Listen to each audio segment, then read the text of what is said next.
What's up, guys? Fantasy Joe back here with some more fantasy football content for the 2021 season.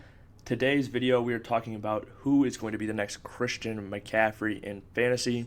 And by that, I mean a running back who is going to get an absurd amount of pass volume work as well as a lot of early down work as well.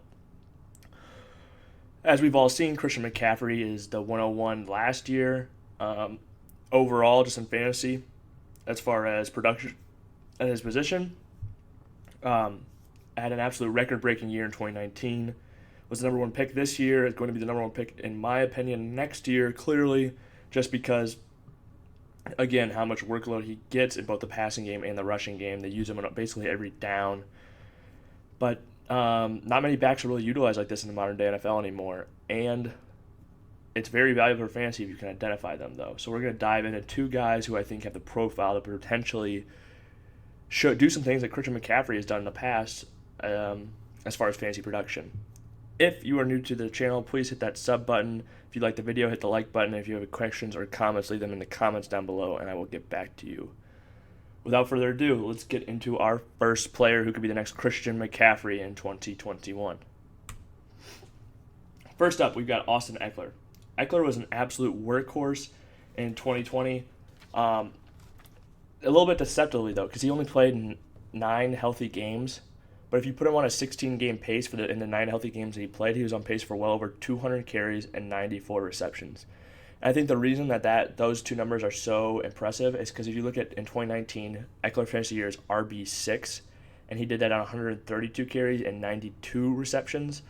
So if you give him, 70 more carries, give him that same amount of work in the passing game, basically, I think he's just going to continue to be dynamite for fantasy. I don't think he'll ever be, the getting close to 300 carries like Christian McCaffrey has, but I do definitely think he can be, a CMC light and even more dangerous potentially in the passing game.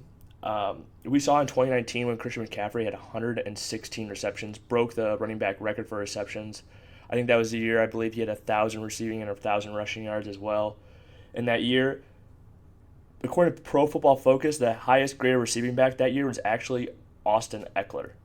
He's really dangerous out of the backfield, and I just don't think he gets enough credit for how good of a football player he actually is. And for fantasy, he's going to dominate with this workload that he has if he gets it back, which I fully expect him to do. I don't see any reason why he wouldn't. One of the main reasons is Herbert loves to throw to his best players. We saw the kind of workload and targets he was giving to Keenan Allen. Ekeler missed some of those games, but when Ekeler came back, he was getting the ball. He had 54 receptions in only 10 games last year, including a game where he got hurt basically in the first quarter. I mean, the guy really is just ridiculous as far as a talent standpoint. And then the Chargers, I think they will improve their offensive line. I think with Herbert, it just has to be a priority for them, and they had so much turnover this year with Pouncey retiring. Their left tackle is pretty bad, and Sam Tebby, and there are rumors they're trying to trade their right guard, the 5-time Pro Bowler Trey Turner. So they definitely have some work to do on their offensive line, but I definitely expect this to be a point of emphasis, and I don't expect their offensive line to get any worse than it was last year, as they were very, very bad last year. Another point for Austin Ekeler that I think should be made is he signed a 4-year, $24.5 million deal just a year ago, so the team believes in him. They paid him some money. He's going to be there for years to come. I don't think he'll be, the every down back like Christian McCaffrey necessarily is, but I think the production that he gives you in the rushing game, as well as the increased rushing production that he's had. I mean, if we look to the year that he would finish as RB6, Melvin Gordon was still on the team. Melvin Gordon's gone now. The only reason that he's going slightly farther down in drafts is because he got banged up last year, and people don't realize just how heavily utilized he was in that Chargers offense. Ekeler's a guy I love to draft. I don't think there's any, if you're in a PPR league, I don't think you can't pick him too early, I don't think, honestly. If you're picking him in the first round at 8, I think that's fine. If you're picking him in the back of the first round, that's fine. Early second round, cool with it. I really just think he is a stud.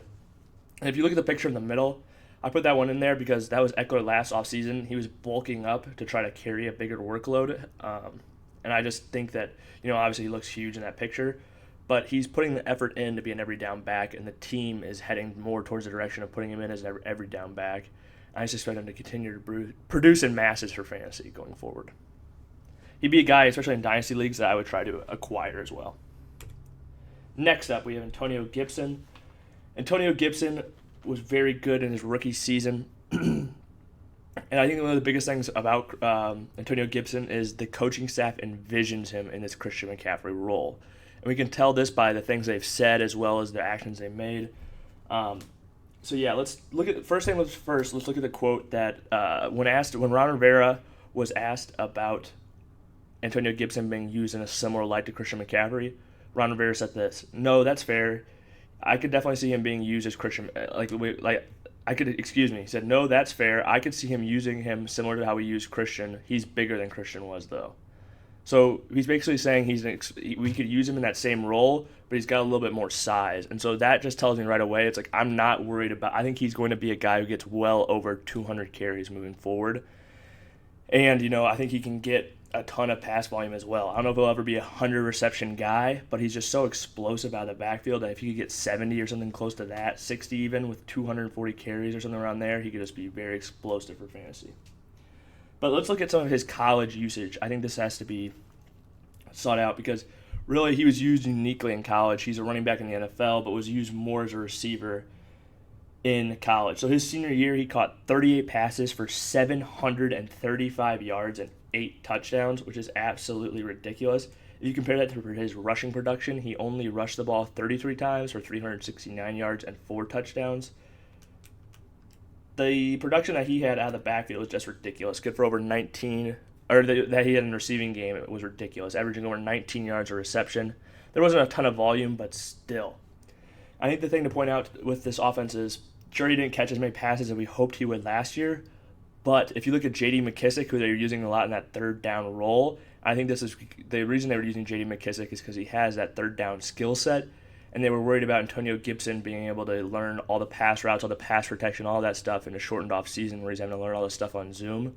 So I think when he comes into his second year, already has some learning under his belt, they're gonna be able to put him in these situations, have a full off season to implement their game plan and stuff like that, and utilize him more heavily in the passing game. I expect him to be the third down back the majority of the snaps and really get the vast majority of the rushing work as well. So yeah, JD caught those 80 passes, but I expected the vast majority of those to head Antonio Gibson's way this next year with the full off season.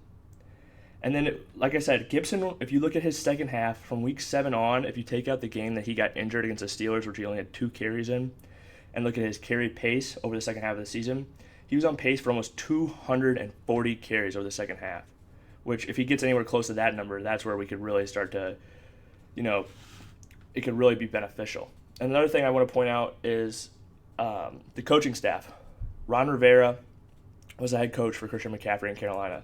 Their offensive coordinator last year, Norv Turner, loves to utilize one back and was there when Christian McCaffrey had his ridiculous workload season. And Norv Turner retired this offseason, but his son is taking over. So I expect him to utilize a very similar offensive scheme. I think that's why Ron Rivera hired his son. He doesn't want much turnover, and he believes in it, and he believes in the scheme. So let's look at what Antonio Gibson did last year, though. He was able to finish as RB12 in 14 games, averaging 13.2 points per game, and that was without the heavy utilization in the run game over the first half, like he was in the second half, and that was without the pass game utilization, which I expect him to receive both in 2021. And I think this is going to be a guy who's a third-round pick, that's a league winner, and yeah, a guy that could win a lot of fantasy championships next year. They have a great offensive line there, too. They just had Brandon Scherf. He's a very talented offensive lineman. Their whole offensive line across the board is good. If they bring in a solid quarterback, even if they trade for a guy like Sam Darnold or make any kind of move in the draft, try to get some upgrade the position in any way, I could really see Antonio Gibson, the sky's the limit for him next year. If you enjoyed this video, please hit that sub button, hit the like button down below. And if you have any comments, leave them down below and I will get back to you. Until next time, this is Fantasy Joe signing off. Peace.